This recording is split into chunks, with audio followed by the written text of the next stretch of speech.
Des milliers de textes, photos et vidéos rendus publics, mais des critiques qui ne retombent pas.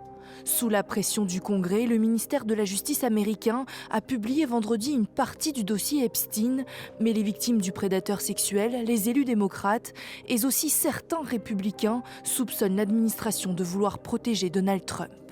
De nombreux documents ont été largement caviardés.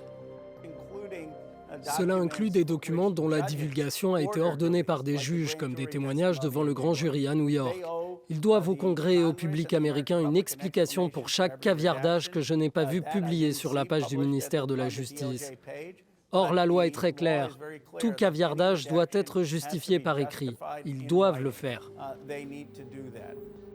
Plusieurs photos publiées ont aussi été supprimées samedi, faisant bondir l'opposition, comme ce cliché montrant une rare image de Donald Trump. Une photo republiée le lendemain par le ministère de la Justice qui tente de se défendre. L'administration Trump explique l'avoir retirée pour protéger les femmes présentes sur ce cliché. Il existe déjà des dizaines de photos du président Trump rendues publiques où on le voit avec M. Epstein.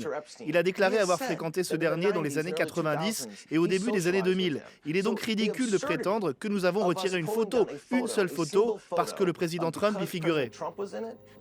De nombreuses personnalités apparaissent sur les clichés rendus publics, dont Bill Clinton, Mick Jagger ou encore Andrew, le frère du roi Charles III. La mort de Jeffrey Epstein en prison en 2019 a alimenté de nombreuses théories du complot, notamment celle d'un assassinat maquillé en suicide pour protéger certaines élites politiques.